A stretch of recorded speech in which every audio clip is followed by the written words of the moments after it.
Hello and welcome to this edition of FYI Weekly, your official source for City of Greensboro news and information. If you live in Greensboro and your 2023 home property tax was higher than your 2021 property taxes, you may qualify to receive a check for the difference. This marks the second year the city is offering a program to support low-income homeowners in the Gate City. Information about the program was inserted in this month's property tax bills directed to those living within Greensboro city limits. The online application accommodates languages such as Arabic, Spanish, and Khmer, and many others. The application deadline is on Wednesday, October 31st. Prior to getting started, review the eligibility requirements on the webpage. Please note, applicants must live within Greensboro city limits and not receive tax assistance from Guilford County's program. When you access the online system, follow the prompts to create an account. A list of required documents and directions for submitting a hard copy can also be found on the website. For more information, call the Housing and Neighborhood Development Department at 336-373-2275. You will be prompted to leave a voice message. The City of Greensboro will host a public workshop about the South Elm Street Innovation Corridor.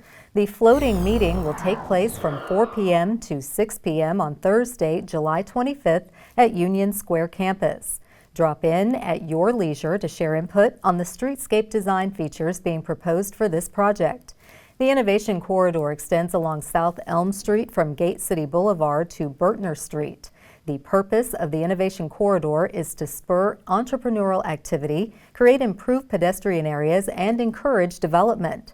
Some of the design features being considered include enhanced crosswalks, traffic calming features, sidewalk improvements, on-street parking, landscaping, bus shelters, and street lighting. This project is a joint effort by the following City of Greensboro departments: Transportation, Information Technology, and Planning. The Union Square campus is located at 124 East Gate City Boulevard.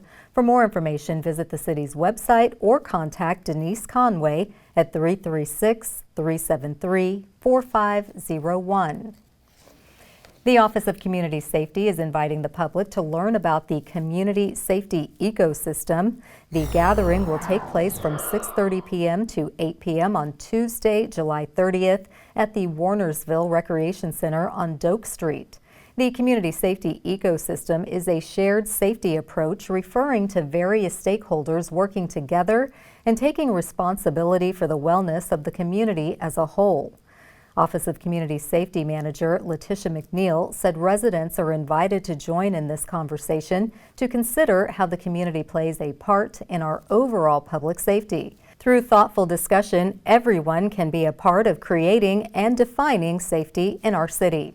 McNeil challenges residents to empower themselves to be the change we want to see. Those who work in violence prevention, mental health support, violence intervention, and other areas of public well-being and safety are encouraged to attend and share how their work impacts the community safety ecosystem. Cone Health has partnered with the city to share a series of brief and informative videos designed to inspire you to make better choices when it comes to healthy living. Following these tips is an easy way to help each of us improve our quality of life. Let's take a moment to check out today's news for your health. How strong is your heart health knowledge? Let's test your heart smarts with a few facts or fiction statements. The answers will lead to a healthy heart. Let's get started. Exercise needs to be difficult. Fiction. Exercise should be enjoyable. The American Heart Association does recommend 150 minutes of moderate exercise every week. That would be 30 minutes, 5 times a week, of exercise that might make you a little bit flushed or a little bit winded. In fact, exercise doesn't have to be what we traditionally think of as exercise. Cleaning the house, gardening are all forms of an active lifestyle and beneficial exercise. Chest discomfort or pain do not always occur with a heart attack. Fact: while many patients will present with chest discomfort or arm pain as their symptom of a heart attack, Not everybody does. The symptoms can vary. Some people will present with more atypical symptoms, such as jaw discomfort, nausea, or shortness of breath. If you feel like you might be having a heart attack, please always call 911. If you don't have a family history of heart disease, you don't need to worry about your cholesterol level. Fiction. The American Heart Association suggests that starting at age 20, everybody should have their cholesterol level checked every 5 years. While cholesterol is not the only risk factor for heart disease, it is an important risk factor, and modifications with diet or exercise, and sometimes medications, are necessary depending on your cholesterol level.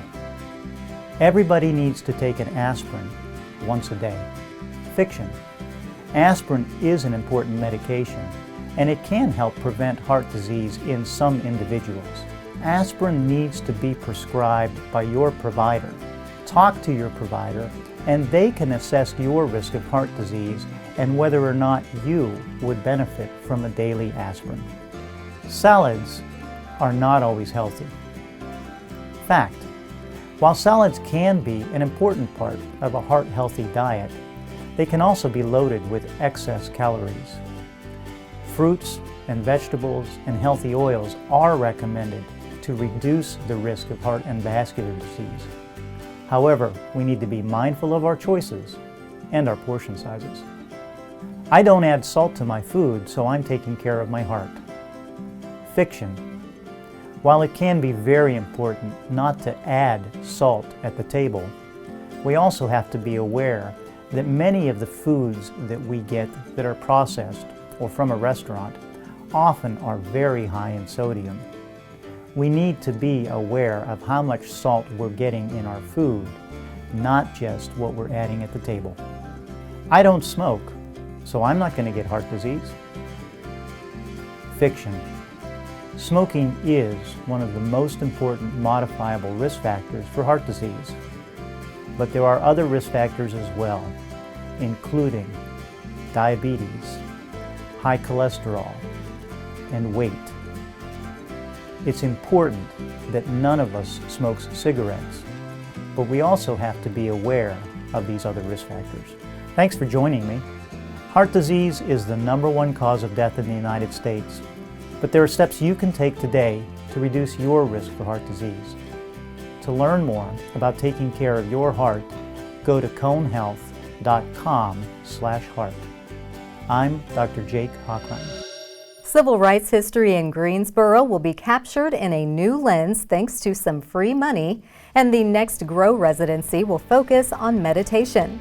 We'll have those stories and more news coming up after the break. Stay with us.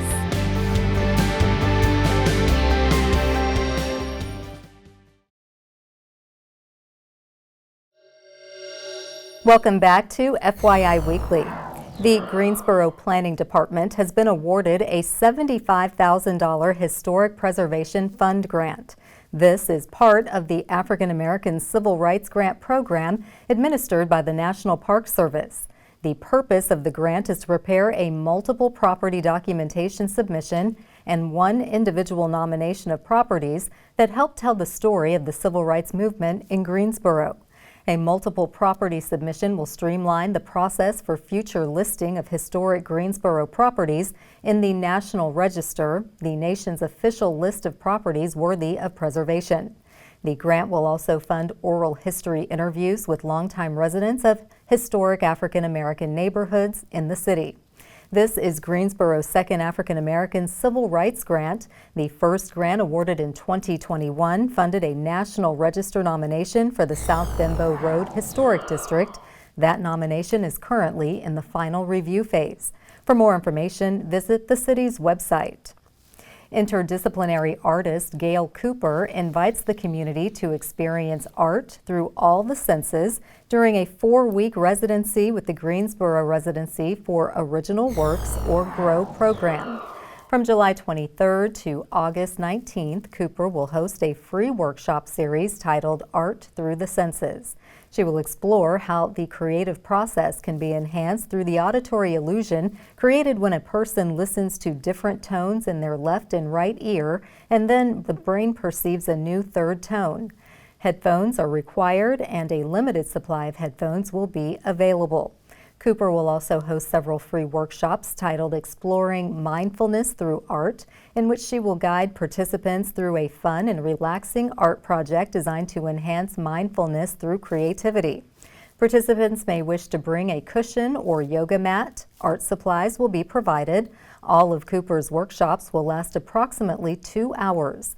GROW is located next to the Davie Street entrance of the Greensboro Cultural Center, located at 200 North Davie Street.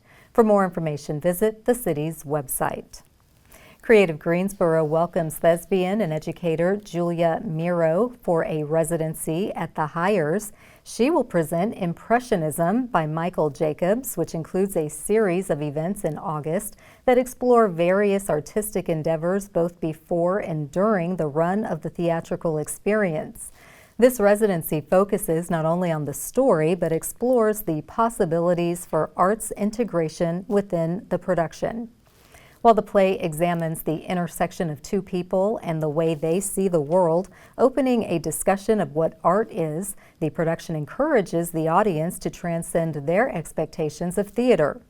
Miro holds degrees from Virginia Commonwealth University and Virginia Wesleyan College. She has been a practitioner of Black theater for more than 40 years, working as a director, producer, educator, designer, and performer. Miro has been published in several areas of study, including the Harlem Renaissance and Shakespeare. For the complete schedule of events, contact Creative Greensboro Performing Arts Coordinator Todd Fisher at 336-373-2974. Recruiting the next generation of city employees is front and center for many municipal governments. Coming up after the break, we'll shed light on a new initiative designed to make city government more appealing. Stay with us.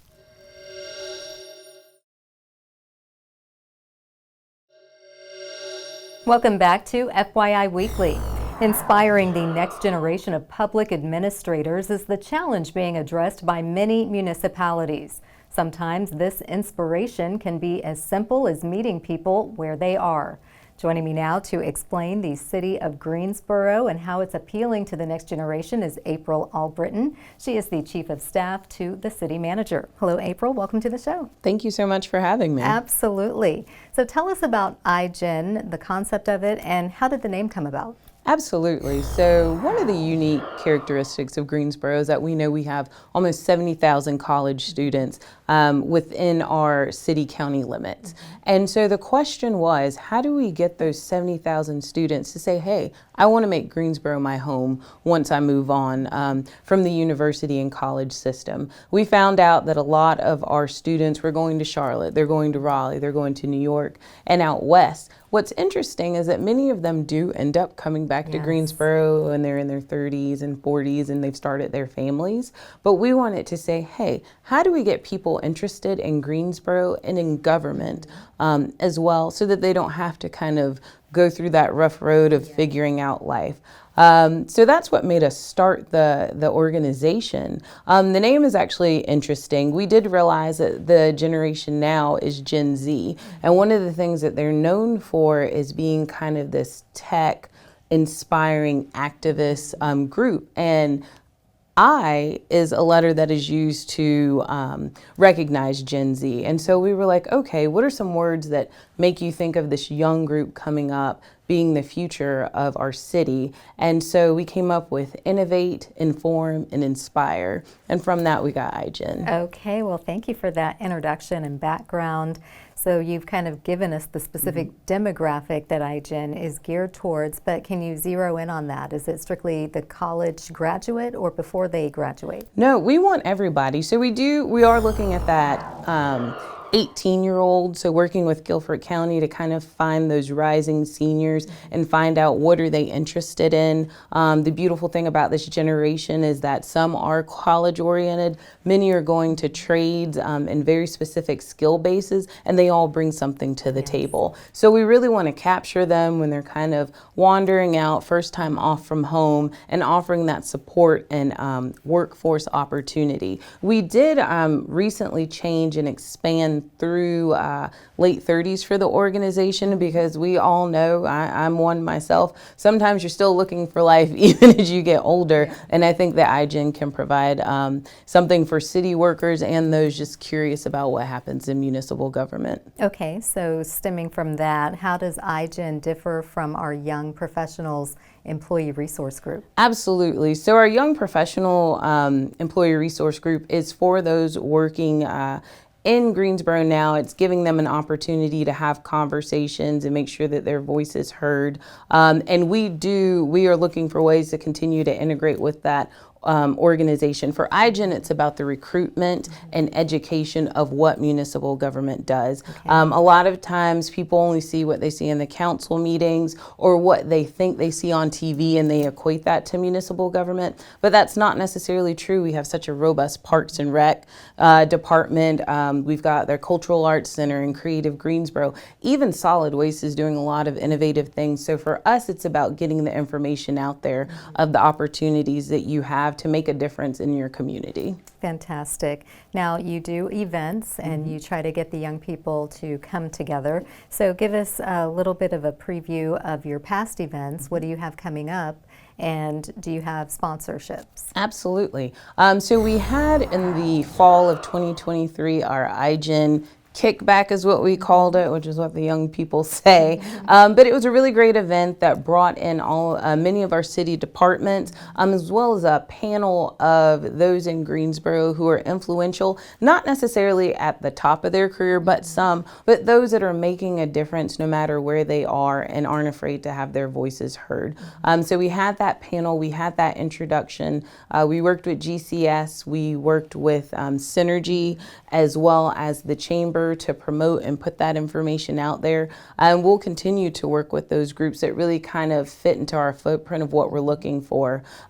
We actually just had a really great event with Synergy at Elm and Bain, and that was led by Sydney Mebane and Haley Wilson, two employees here with the city of Greensboro. That was actually a county city panel and talked about how the different steps and paths for a government career and being okay where you are, but still achieving and looking for that next higher level. And that had about 100 people at it, which is great, and so appreciative of that.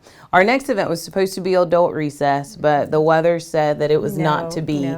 So please look for the upcoming dates, because we will have a table there. We're working with people in culture to really highlight some positions that we think are great entry-level positions or creative positions for the city. And we've actually had 3 interns in our CMO office that have been a big part of putting that together with games and fun interactive ways that we can use social media to bring people in. Okay, and CMO is city managers. That's and true. That's a really great place for interns to start, because that's the nucleus of what we do. Very much so. Before we wrap up and run out of time, how can folks get connected to iGen and make sure that they take part in your events? Absolutely. Well, this generation is all about social media, so please follow us on Instagram, on Facebook. We're working on X, as they call it nowadays, to be a part, but also reaching out to myself, April Albritton, Haley Wilson, Sydney Mebane. All of those individuals have done a great job of recruiting for our organization. You'll see our logo coming out soon, so if you've got questions, reach out to us. We'll bring you into any of our meetings. We love having people. Fantastic. Well, April, thank you for all that you're doing to reel in the next generation of our city employees. We do hope that you'll come back and let us know what else you have on tap for our young professionals. I sure will. Thank you for having me. Thank you. Stay tuned for some interesting and useful information about Greensboro as we tell you something about the city. That segment is coming up after the break. Stay with us.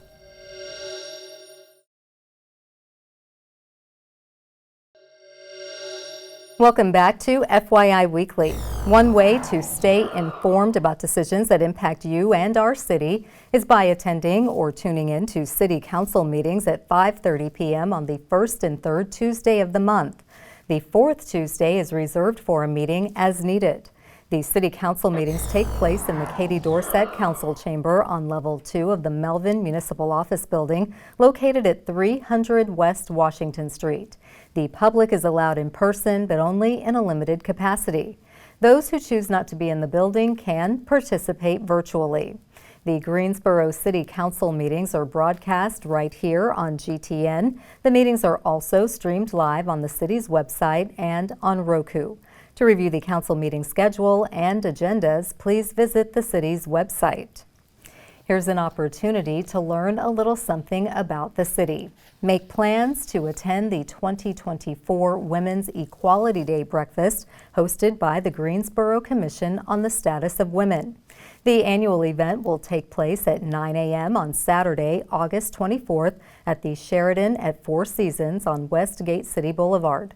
The breakfast is in conjunction with Women's Equality Day, which celebrates the adoption of the 19th Amendment to the U.S. Constitution in 1920. Tickets cost $20 if purchased before August 1st and $30 after. Tickets can be purchased online. This year's program features keynote speaker Gail Rose. She is the program manager for the North Carolina Enhanced Mobile Crisis Pilot Program at the University of North Carolina at Greensboro. This is a multi-agency initiative working to improve the response and follow-up care for families in a mental or behavioral health crisis. For more information, contact Liz Lennon in the Human Rights Department at 336-373-2038. Coming up after the break, we'll showcase our department spotlight. But first, prepare to mark your calendars for the places to go and things to do on the town.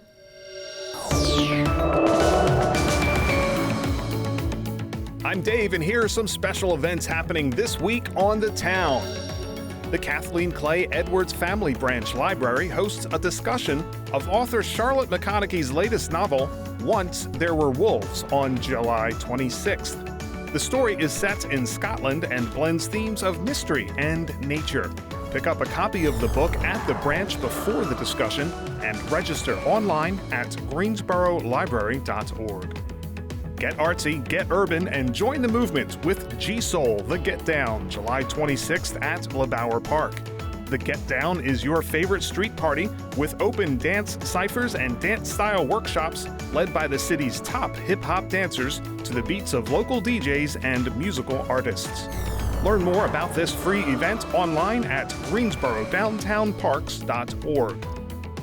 The Music for a Sunday Evening in the Park concert series visits Lindley Park July 28th and features the salsa sounds of Orquesta Internacional La Clave. Taqueria El Azteca and the Tiki Dessert Bar by Nightly Rose are selling concessions, or you can bring your own. The concert is free, donations are accepted. Learn more online at greensboronc.gov. Enjoy the magic of Motown July 28th at the Carolina Theater.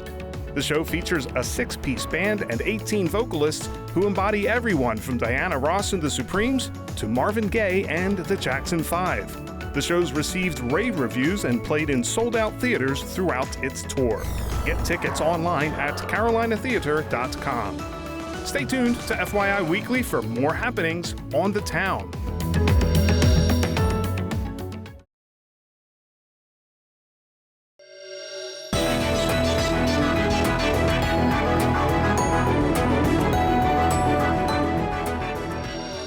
Welcome back. The City of Greensboro has more than 20 departments and several divisions committed to serving you, our residents and visitors. Let's go behind the scenes in our department spotlight.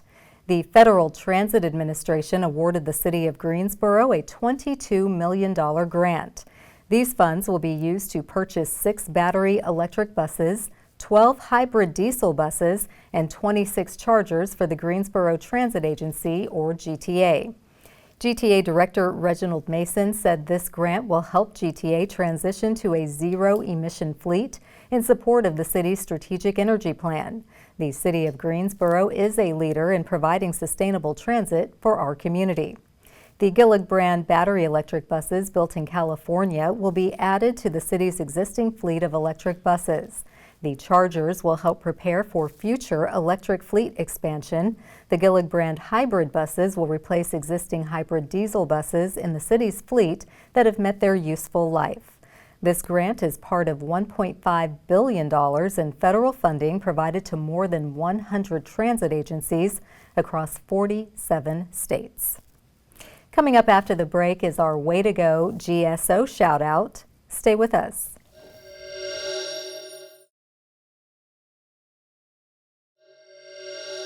As we draw to a close, we always want to end on a positive note with our Way to Go GSO shout out. This week's shout out goes to the City of Greensboro. Warnersville Pool is open for the summer season. Admission is free. Renovations are complete, including deck resurfacing, new pool pumps, and filling in the baby pool to create more deck space for seating. The pool is open from 11 a.m. to 7 p.m. Tuesdays, Thursdays, and Fridays, and from 11 a.m. to 6 p.m. on Saturdays and Sundays. Children aged 12 and younger must be accompanied by an adult. Warnersville Pool is located at 601 Doak Street. That concludes this edition of FYI Weekly, but you can easily stay connected to the latest city news by linking to us on Facebook, Twitter, YouTube, and Instagram. Alexa users can subscribe to our 5-minute flash briefings, which airs on 90.1 FM, 100.7 FM, and 90.5 FM. Be sure to download both weekly podcasts, Talk City Greensboro and Connect GSO, plus GTN is streaming on Roku.